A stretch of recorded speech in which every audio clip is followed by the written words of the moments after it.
Okay, great. Welcome, Dr. Yao.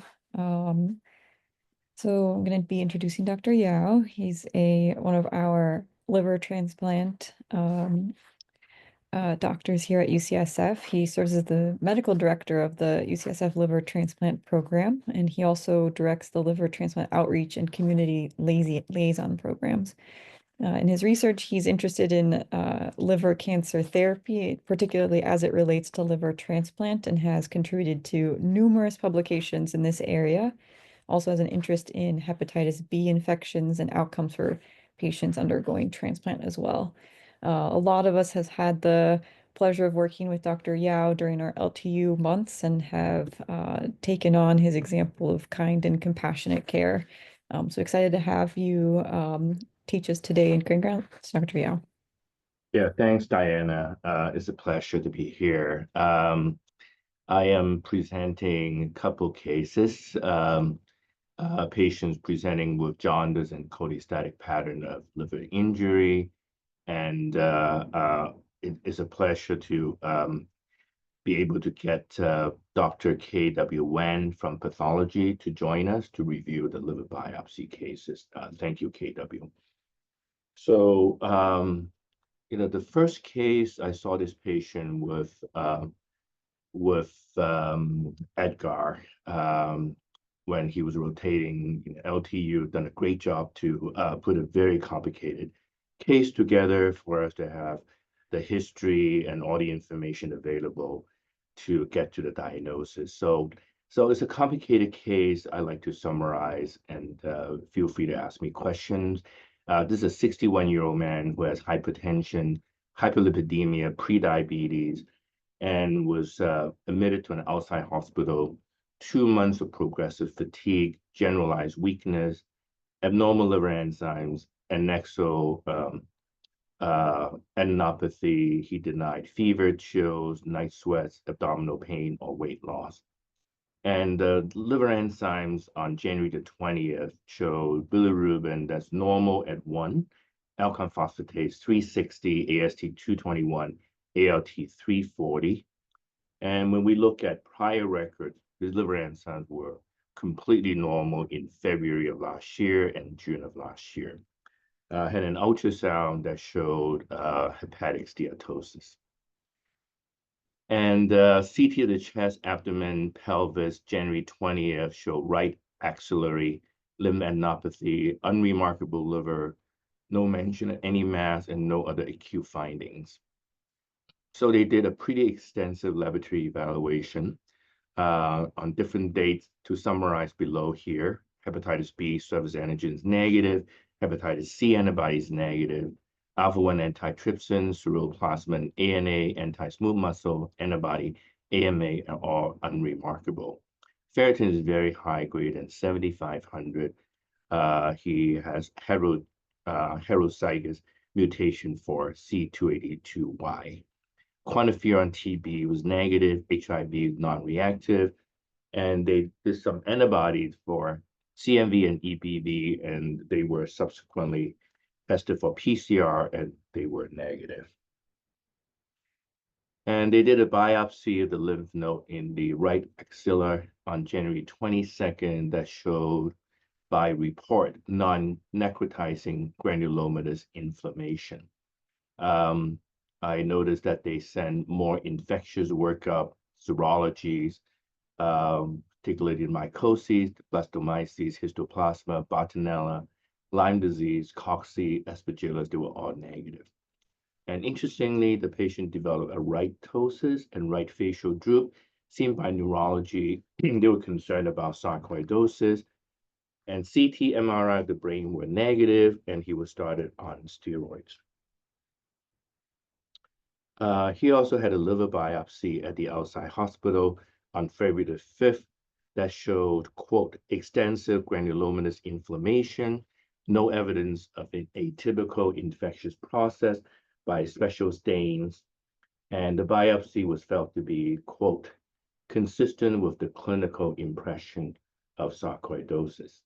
So this patient was discharged on prednisone 40 milligrams daily and was referred to a sarcoidosis clinic at UCSF. So I'll wait a little bit before I ask Dr. Wen to review this liver biopsy, but just want to kind of open the forum for questions and comments. Um, uh, so I just want to also, report that before he was able to make it to clinic, he then presented with jaundice on February the 24th. Bilirubin all of a sudden went up to like 9, alkaline phosphatase very high, 839, AST of 251, ALT of 290, RNR was normal at 1.1. He also developed ascites and paracentesis at the outside hospital showed no peritonitis. Just want to mention that when they reported the chemistry, they said that protein was less than 3, which is not very helpful. And then we repeated that, this is after the fact, and protein is 1.7, albumin is 1.3, and the SAC is 1.1, so borderline. The gastroenterologist at the outside hospital recommended that, just do high-dose steroids, IV Solu-Medrol and Ursodiol, but he was transferred to UCSF for further evaluations. Shortly after admission, he was diagnosed with acute pulmonary embolism and was started on IV heparin. And at that time, we were consulted about this case. For the abnormal liver enzymes, question of the diagnosis of sarcoidosis and what to do next. So assuming that this patient has granulomatous hepatitis, what's the differential diagnosis of granulomatous hepatitis? I want to see any comments. I think infection is kind of on the list, like TB or a lot of the infection that they might rule out, like brucellosis or like actinomycosis and plastomycosis, crypto, histo. There's, I think, also drug. I feel like medication side effects can always cause something, or like systemic disease, like sarcoid can definitely cause it too. But those are the things that just like come to my mind. Yeah, that's good. That's excellent. So let me just go over, what I normally would discuss with fellows and residents, based on this study. This is a classic study from Galveston, Texas. So basically, granulomatous hepatitis, I look at 4 different categories. TB in that series was the most common, almost like over 50%, and then sarcoidosis, that's a miscellaneous category, all kinds of infections, mycoses, and then malignancies also in the differential. And then about 20% of cases were idiopathic. In a more recent series from the Mayo Clinic, the etiologies are quite different. Idiopathic account for like half the cases, much higher than before. Maybe it's geographic variation, sarcoidosis still common, and then they put in a category of drug-induced. So more recent, we see more drugs causing granulomatous hepatitis, and then there's tuberculosis and also miscellaneous, close to about 20%. So do you feel that this patient has hepatic sarcoidosis, and why not? Just based on, before we review the liver biopsy, which we have questions about the diagnosis, do we feel that this patient has hepatic sarcoidosis?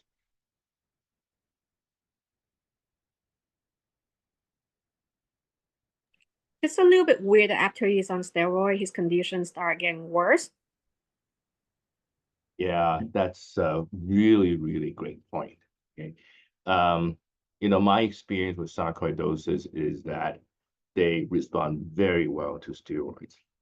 One of the concerns that I have is that sarcoidosis is not acute hepatitis, does not present with acute hepatitis. Sarcoidosis is generally a chronic disease that can be progressive.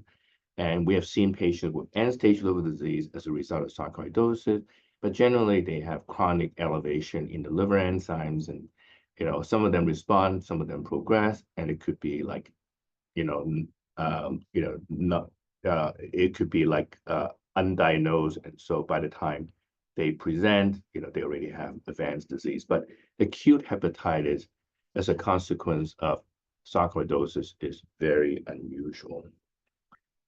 And so I think that creates some doubts. So this is my initial consultation report. I basically said that I'm not convinced that this patient has hepatic sarcoidosis, which typically responds very well to steroids. And the fact that this patient had normal liver enzymes as recently as June of last year will be distinctly unusual. And I recommended actually stopping the prednisone. I also raised the question that, it's just a hunch, to be honest. Granulomatous hepatitis has been described in malignancy like lymphoma or metastatic in the liver, causing a granulomatous reaction. So when somebody present with this unusual presentation where it's pretty acute, and then when the alkaline phosphatase is elevated, it could be an infiltrated process. I always worry about malignancy. So I recommend consulting hem-onc for bone marrow biopsy and also obtaining the liver biopsy for additional studies or flow cytometry. So Dr. Wen will review this, but initial review by UCSF, did not really point to a granulomatous hepatitis picture. So the description here is that it's like an acute hepatitic-like pattern, very prominent lymphohistiocytic inflammation, both the portal tract and lobules, and there's a T cell predominant infiltrate. But the presence of these T cells, the significance of that is unclear, could be possibly a reactive response to an infection. Dr. Wen, I incorporated your slides into my deck. So thank you again for coming. Dr. Wen. Yeah, thanks for the clinical information. It's a very interesting case. So I took some pictures of the case when we reviewed the first biopsy as a consultation. So here we can see that at this power, on the right side, you see the more normal background hepatocyte, 1 or 2 cell thick plate, very pink cytoplasm. So that's very typical of like hepatocyte in the uninvolved area. But then on the left, you start to see that there's this very dense lymphoid histiocytic infiltrate. And in the center here, in the center there, you can also see some necrosis. So the liver basically have been involved by this kind of pretty diffuse patchy inflammation, the lymphohistiocytic. And this pattern is not very commonly seen for sarcoidosis. Usually sarcoidosis, you see granulomas are a lot tighter. Sometimes you have more fibrosis cupping around them. And you can occasionally see necrosis, but that's not the major finding in sarcoidosis. And then this slide here highlights the CD3 staining. So we can see that in this first biopsy, the vast majority of the infiltrates are actually T cells. And they at that time we did a lot of things that, like you mentioned in the PowerPoint, there was no definite loss of T cell markers like CD2, CD5, CD7, 8, and 9. And if you look at the next slide, you can see that this is I don't know why the marker didn't show up, but basically this is a stain for OCT2, which is a B cell transcription factor. And you can start to see that there's like these B cells here. Some are small, but a significant number of them are actually larger. But they did not form, large aggregate or diffuse sheets that we usually more commonly see in DLBCL like at this first biopsy. Another interesting finding that I didn't provide the slide here is that these B cells are also positive for OCT2. And OCT2 and BCL6. So BCL6 expression in B cells also are highlighted and in these larger cells. I think there's some concern for like lymphoma, but with this first biopsy, there was a very a lot of inflammation and necrosis going on, and they make the evaluation harder for the consult team. And also, I think the outside pathologist did a lot of things. So when we get the block and try to do additional evaluation, maybe I have it in the next slide too, we will see that there's not much tissue left for the additional things that we did. I think that, what we have learned, from over the years is that, it's really critical to get the slides for our pathologists to review for us. Mhm. This case, it was done even before we did the consult. And so, Dr. Wen, why do they think that this is granulomatous hepatitis? There's nothing that looks like granuloma. I think if we go at a higher power, which I didn't take picture, we do have some area that have more histiocytic aggregate. But you're right, I think this one seems to have a lot of lymphocyte too. I think it's more lymphocytic than histiocytic. But I think it takes experience to notice, whether the is a granuloma of sarcoid versus other etiologies. But I think at UCSF, when we reviewed this case, we actually didn't favor that to be sarcoid either. Yes, absolutely. So supposedly, the slides were sent to UCSF pathology, and we felt that, sarcoidosis would be really unlikely, but they seem to be fixated on the diagnosis of hepatic sarcoidosis at the outside hospital. So after putting all the information together, I talked to the team and said, well, you should consult hematology.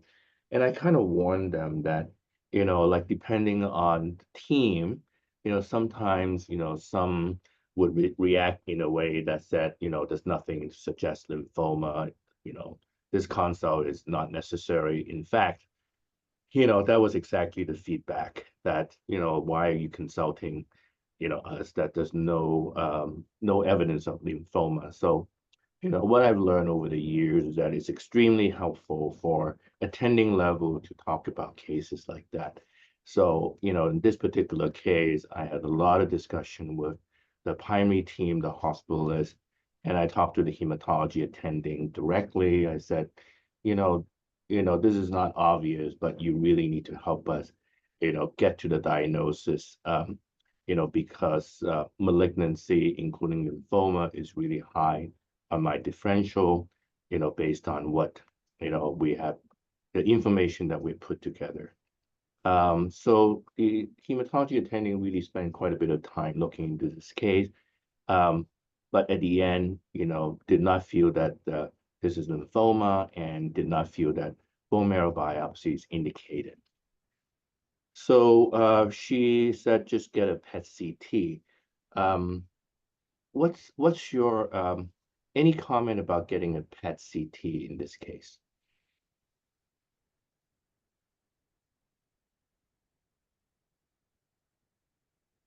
First of all, I don't know if people, I can't see if, I can't see, oh, okay. So any chat? Okay. All right. So, my problem with getting a PET scan is that, it's, PET scan is not great telling the difference between an inflammatory process and malignancy. So it can be confusing, but I didn't object to it. And the other thing is that you have to get the patient to Mission Bay to get the PET scan. So this was done, and it showed diffuse heterogeneous hypermetabolism of the liver and spleen, and also hypermetabolic multistation lymphadenopathy. There's a hypermetabolic lytic lesion of the left ninth rib and additional scatter foci of osseous hypermetabolism.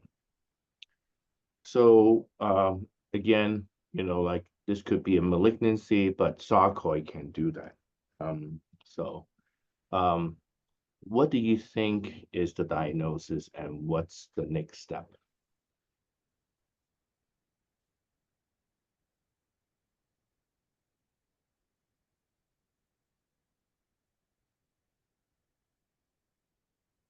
anyone would like to comment?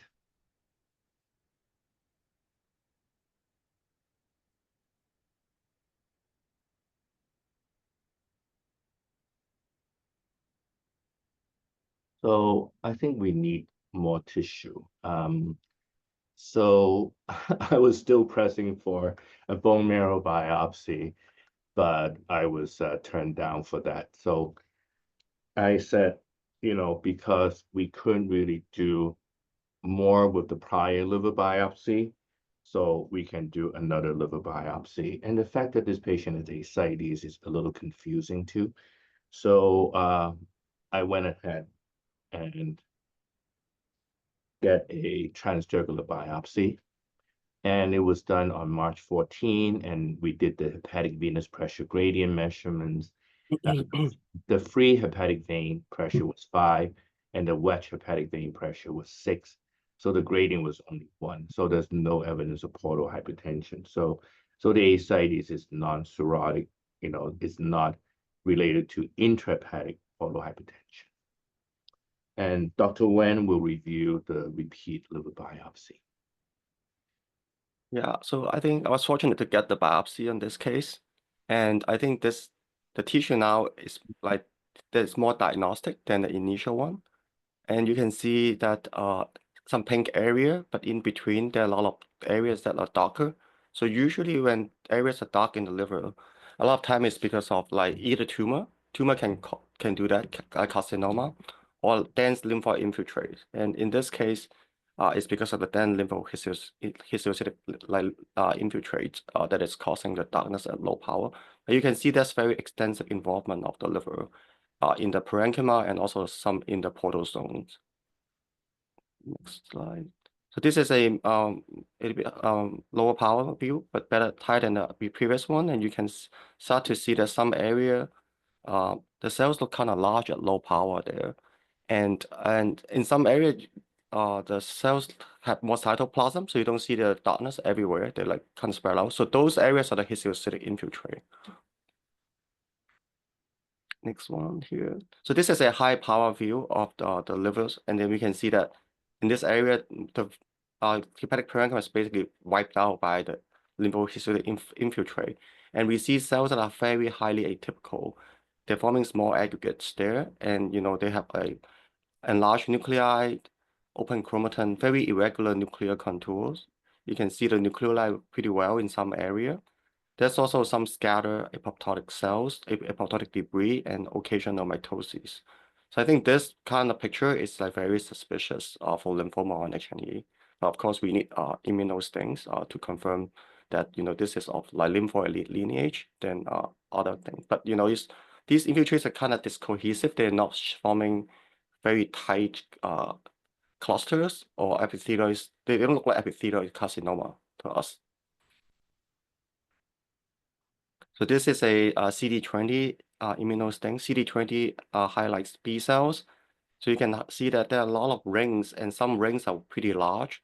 So when we see fusions of these large rings as a small aggregate or larger clusters, then morphologically this confirms the morphologic impression of a DLBCL, diffuse large B-cell lymphoma.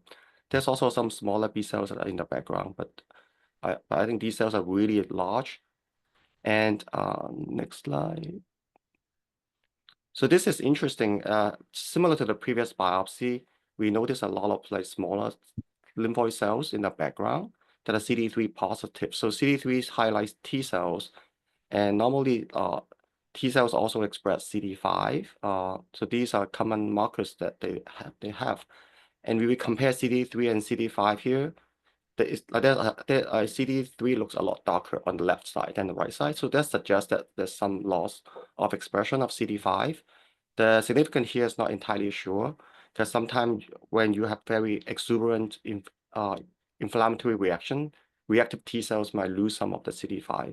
But I couldn't entirely exclude a component of T cell lymphoma. So I ordered T cell clonality on this case.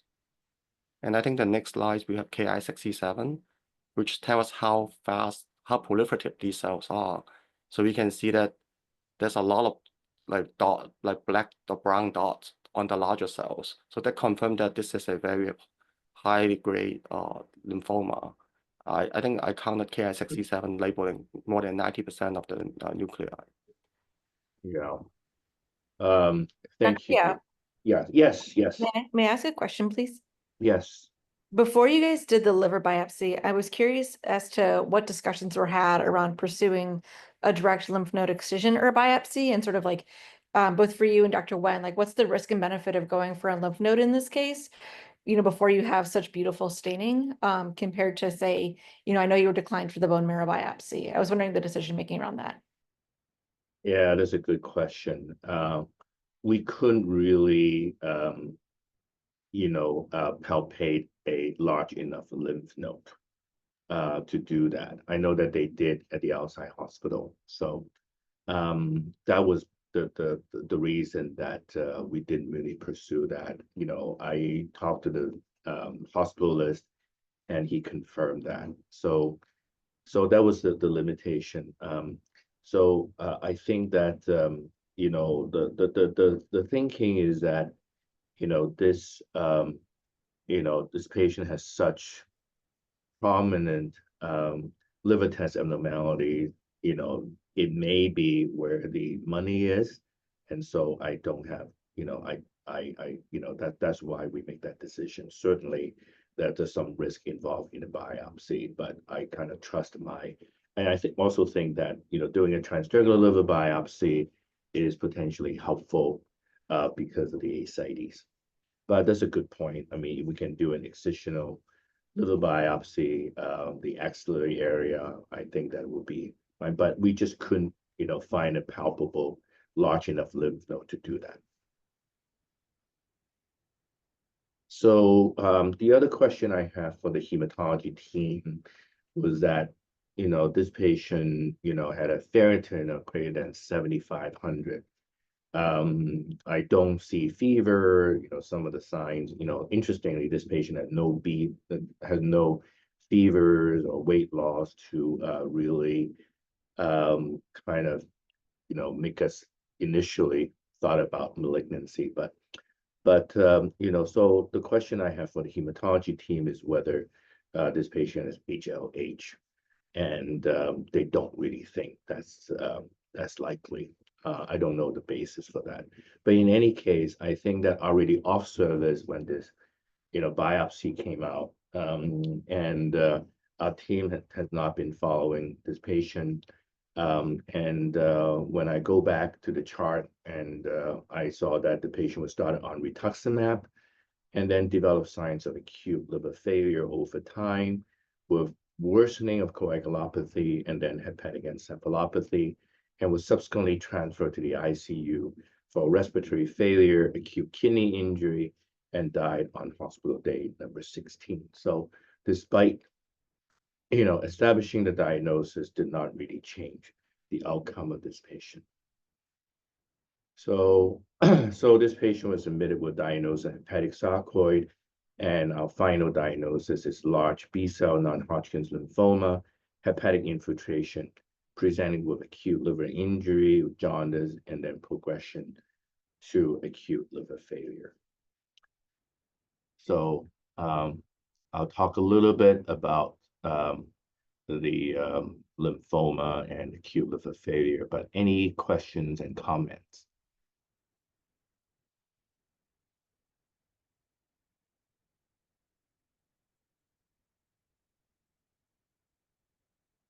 Any okay, so lymphoma presenting with acute liver failure, I know is supposed to be pretty rare, but I can submit to you that I've seen at least 5 cases over the years when they would refer for a liver transplant, and we turn out that some of them would refer for transplant, some of them just present with acute liver injury or acute liver failure. So it's not that uncommon. But when you go back to the King's College series, they see a lot of patients with acute liver failure. They reported that only 0.4% of those admitted to the unit with acute liver failure had malignant infiltration, predominantly non-Hodgkin's lymphoma, 9 of them 3 Hodgkin's lymphoma, 4 metastatic adenocarcinoma and 2 with HLH. And they present very quickly. Mean time from jaundice to hospitalization was 4 days, range of 2 to 14 days. Only 1/3 had fevers. So that's interesting in their series. And I think that one of the major clues to an infiltrated process is really the high alkaline phosphatase.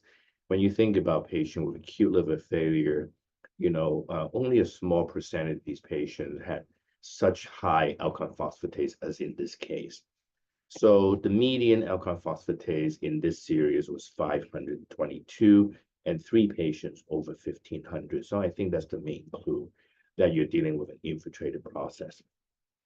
And then they commented that abdominal imaging showed either, hepatosplenomegaly or lymphadenopathy in less than half the cases. Very high mortality, 94%. And there's a more recent series coming from the multi-center acute liver failure study group, ALFSG, that we are a part of. And they reported a somewhat higher incidence, 1.4%, attributed to infiltrated malignancy, 11 with lymphoma or leukemia. And again, like as in our case, large B-cell lymphoma was the most common type in 5 of them, 8 with breast cancer, 8 with other solid tumors. 2 patients inadvertently had liver transplant without suspicion of malignancy prior to transplant. So the malignancy was only discovered in the explant. And the comment here is that we don't see mass lesions. So it's not, common that we see discrete mass lesions in the liver with infiltrated lymphoma. Generally is a very heterogeneous liver background in this situation.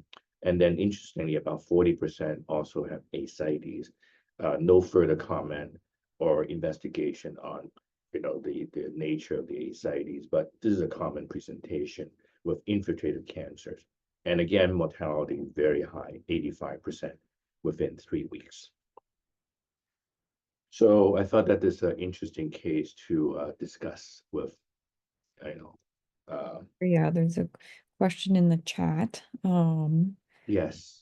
Question is from Zoe. So how soon after starting prednisone in this case would you have expected to see the LFT improvement if this had been sarcoid? Yeah, so this patient, by the when he was transferred is about 2 weeks after he was started on high dose of prednisone, 40 milligrams. So, within 2 weeks, you should see a significant response. I would say probably within a week, you should see a response. The fact that this patient, much worse, the bilirubin started off being normal and presented with bilirubin of 9. So that makes it very unusual for sarcoidosis. Of course, there are exceptions, but it will be very unusual. Question. Thank you. Diana, any other questions about this case? It's very interesting.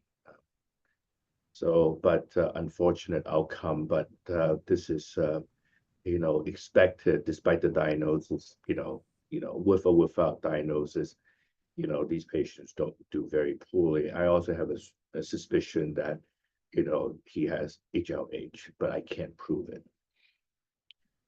Yeah, Dr. Gao, I remember we thought about all these things when we, first got the consult. We even raised suspicion of like secondary HLH then.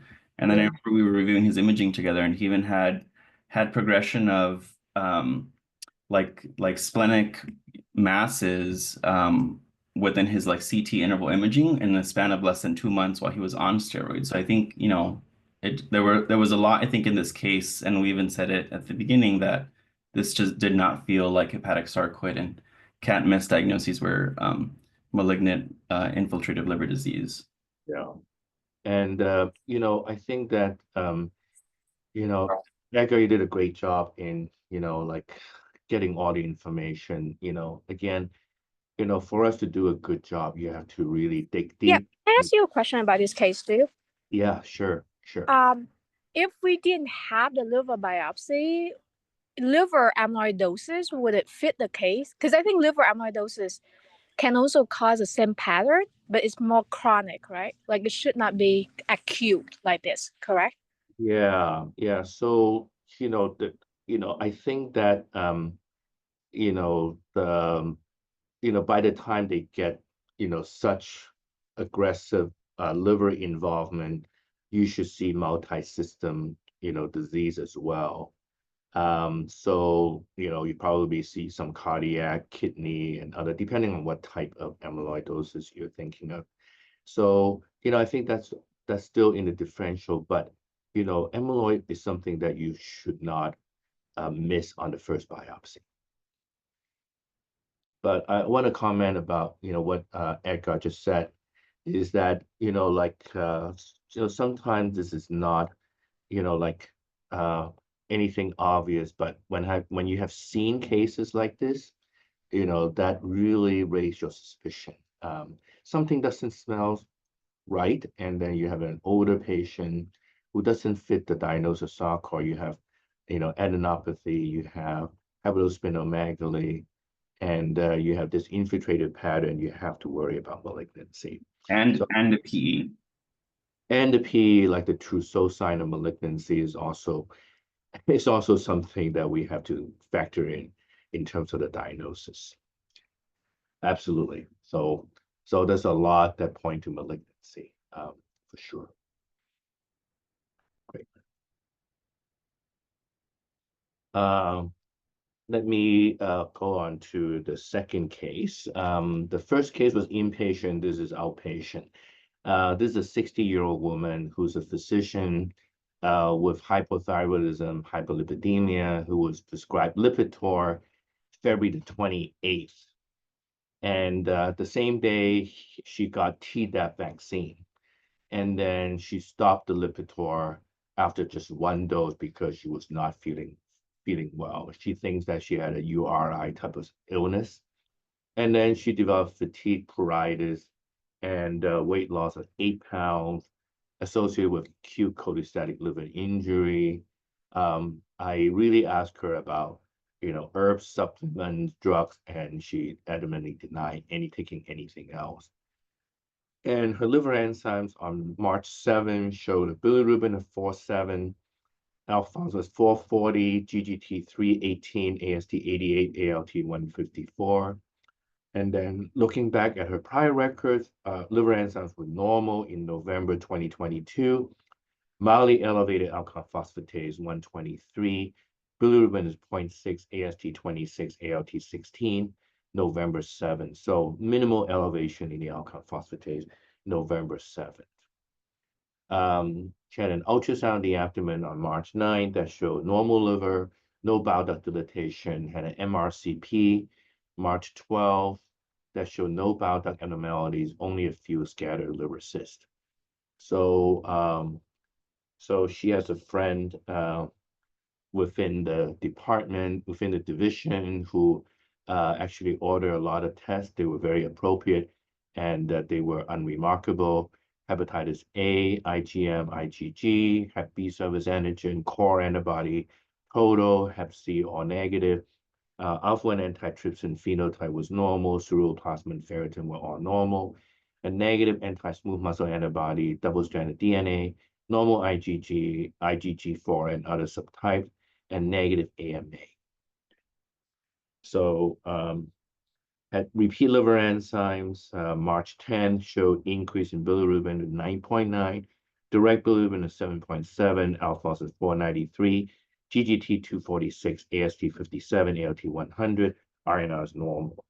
That's the only thing that's reassuring. So she's seen for urgent hepatology consult on the 17th.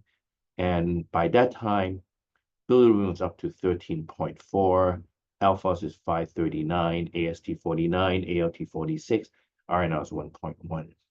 Any thoughts, and what additional labs would you like to get? Any thoughts about this case? See, there's a chat.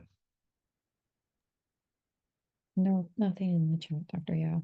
But it seems like we're building up to liver biopsy as well for this case. So we did a more labs on, because I noticed that ANA was not done. So it's the one in 80, very low titer, diffuse pattern, I repeated the IgG, that was normal. IgM was normal. Repeat AMA again, negative. So, in the, like if you worry about, infectious hepatitis, viral hepatitis, you have to send RNA Hep C. Antibody response is often delayed, and it was negative. And then I sent a Hep E IgM antibody that was negative. I did a lot of the PCR tests, CME, EBV, HSV 1 and 2, VZV, all negative. So what's your differential diagnosis before you do a liver biopsy?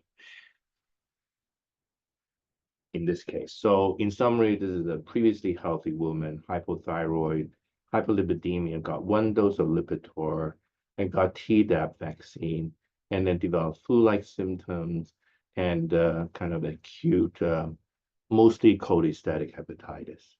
And laboratory workup so far is negative for infection, and you have low normal, low positive ANA 1 in 80.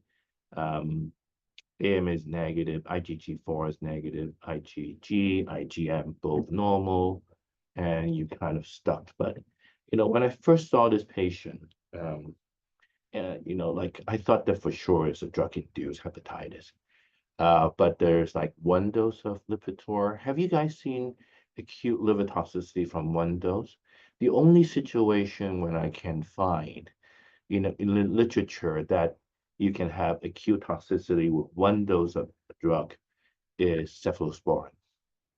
I've seen that, somebody who got 1 dose of that and developed cholestasis, 1 dose of that pre-op and got cholestatic liver injury. But I'm not aware of, previously described cases of acute drug-induced liver injury from just 1 dose of medication. So, I thought it could be drug-induced, but only 1 dose of statin, no other obvious culprits. And I asked her, and she adamantly said she's not taking anything else. So could it be an infectious in a cholestatic phase after an acute infection? Sure, but I don't know if there's any other infection that I'm missing. Serologic workup is all negative. And the other category, which I think at least we should consider, is an atypical presentation of autoimmune cholangiopathy, similar to what people describe AMA negative PBC. That means that this patient has chronic disease with kind of an acute exacerbation or acute flare. I've seen patients with PBC presenting with acute kind of presentation precipitated by a viral illness or,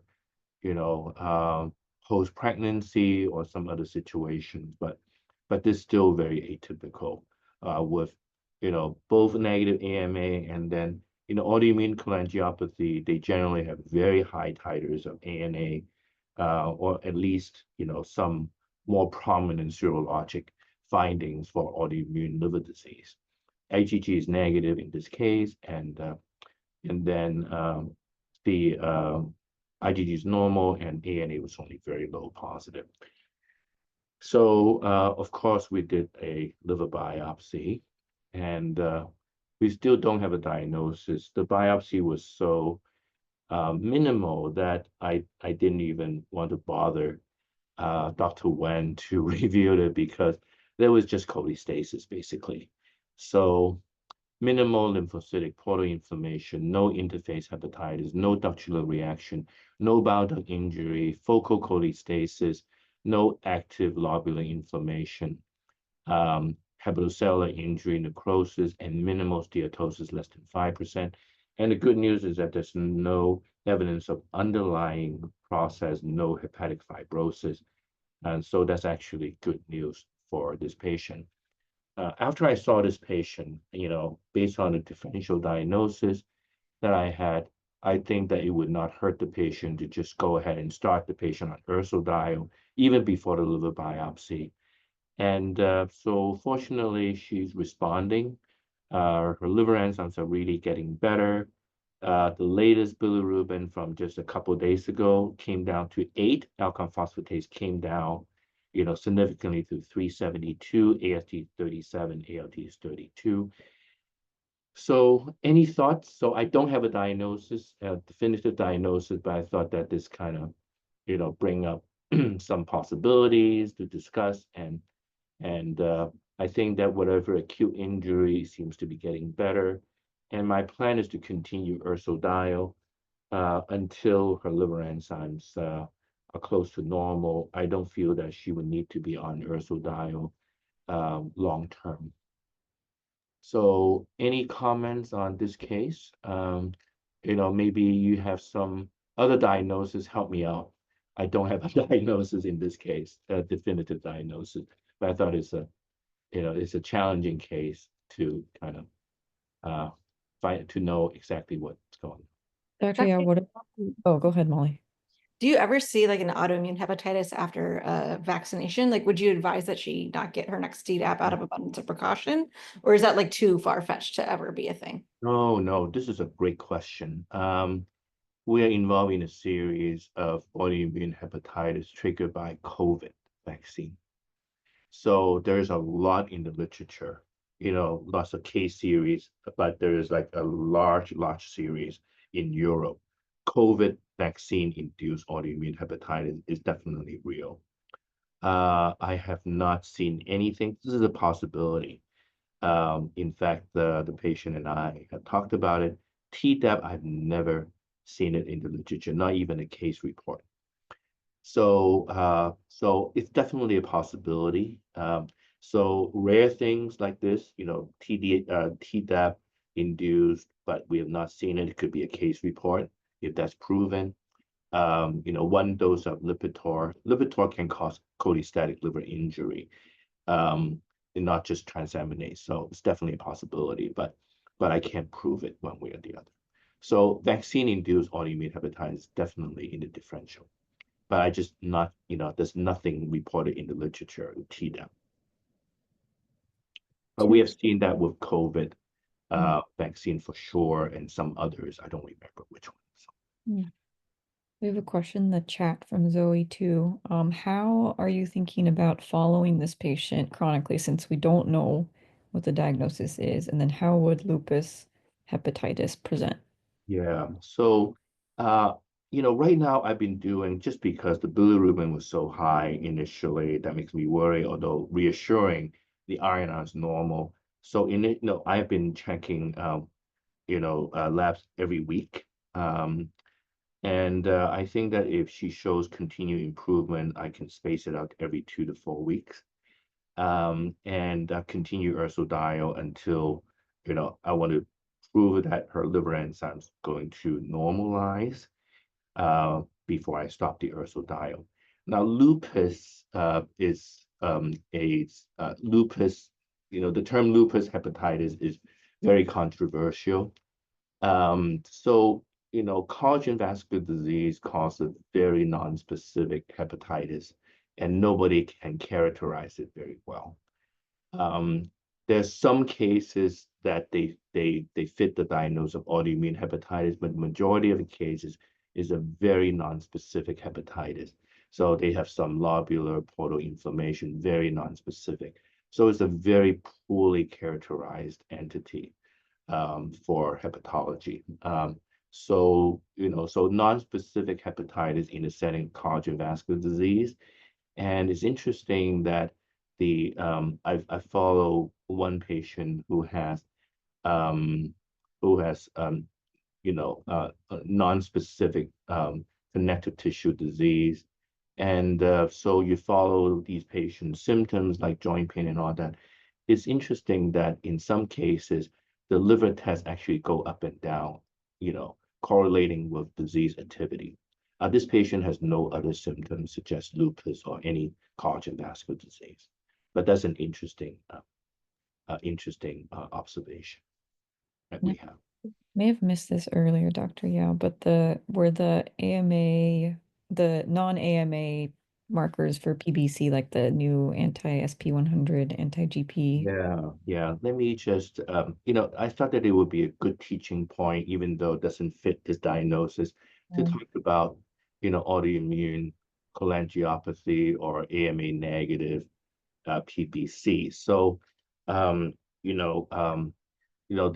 autoimmune cholangiopathy, AMA negative PBC, the clinical, characteristics and the recommendations are basically based on very small series, but collected by, such legends and, guru in hepatology like Sheila Sherlock and also Albert Chaya. So these are like gurus in hepatology from, many years ago, and they characterize this based on the clinical observation. So autoimmune cholangiopathy is considered a variant autoimmune liver disease, predominantly cholestatic pattern. So they have cholestatic pattern injury, histopathologically very similar to PBC, and yet they have negative AMA but positive autoantibodies, ANA, anti-smooth muscle. And sometimes we refer this to this as AMA negative PBC, but whether they represent the same entity is uncertain. So you should know that autoimmune hepatitis and PBC, they're like, like sometimes they have overlap, they transition from one to the other. So it's incredibly interesting. You can sometimes differentiate between the two. But primarily, like it's really based on the pattern of liver test, whether it's predominantly cholestatic versus, increase in, transaminases. So telling the difference even by pathology can be very challenging. So as Diana, you mentioned about these new tests, anti-SP100, anti-GP210, these are the two new markers that we can actually order. I struggle with ordering, but I found out from Monica that you just send out as a miscellaneous test instead of just ordering specifically. So you send it out as miscellaneous, so you can actually get the result. And then there are other antibodies like anti-HK1, anti-KLHL12, based on this paper that was published a few years ago. But we cannot get it. It's kind of in research labs right now in the US. So you cannot get these tests. So in AMA positive and negative PBC, the overall prevalence of anti-HK1 was close to 50%. Anti-KLHL12 is 23%, anti-GP210 is 21%, anti-SP100 is 26%. So you can, it can be helpful in making the diagnosis. And then, in this series, the anti-HK1, anti-KLHL12 was positive in 6 of the 16 AMA negative patients, so close to 40%. And then 4 of the 10 patients who tested negative for AMA, anti-SP100, anti-GP210. So it can be helpful, both in diagnosis and then prognosis too. The ones who are anti-HK1 positive, anti-SP100 positive, the time to liver decompensation and transplant-free survival appear to be worse. So there may be prognostic significance too. So autoimmune cholangiopathy can present a wide clinical spectrum, early asymptomatic stage liver failure. Although many studies have reported, hey, we have seen good response with prednisone, but the success is highly variable. And very often they don't respond very well. So according to, Sheila Sherlock and some of the other, legends in hepatology, they recommend starting with Urso, 15 mg/kg daily. And then you can use immunosuppressive therapy if they don't respond. I have one patient who's like not respond to anything that we have tried, who has classic autoimmune cholangiopathy, non-response to anything, including Urso, obeticholic acid, seladelpar, CellCept, prednisone. There's no response to any of these medications. In the Mayo Clinic series, 13 AMA negative PBC patients, including 9 meeting autoimmune cholangiopathy criteria, treating with ursodeoxycholic acid and liver transplant, similar outcome compared to AMA positive patients. So, any Dr. Wen, any comment about the histopathologic features of this just purely for our learning, not necessarily relevant to this case.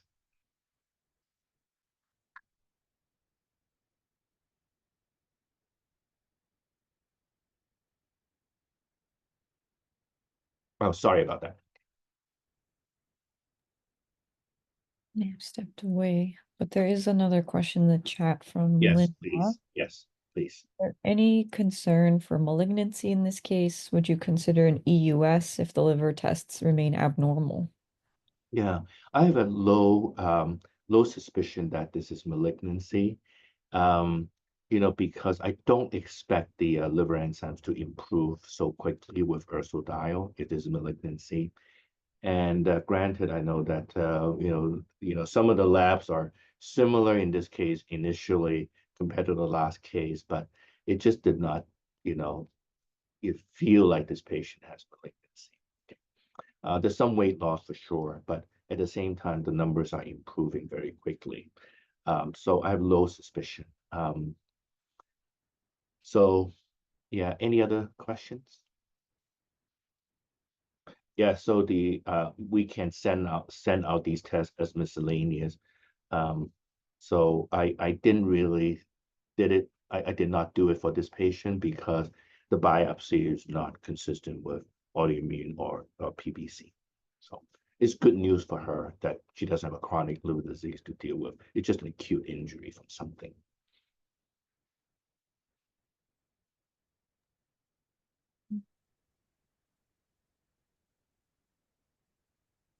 Dr. Wen said that. Dr. Wen, yeah, so Not much okay. else to add. Thank you very much. I think that I'm 1 minute ahead of time.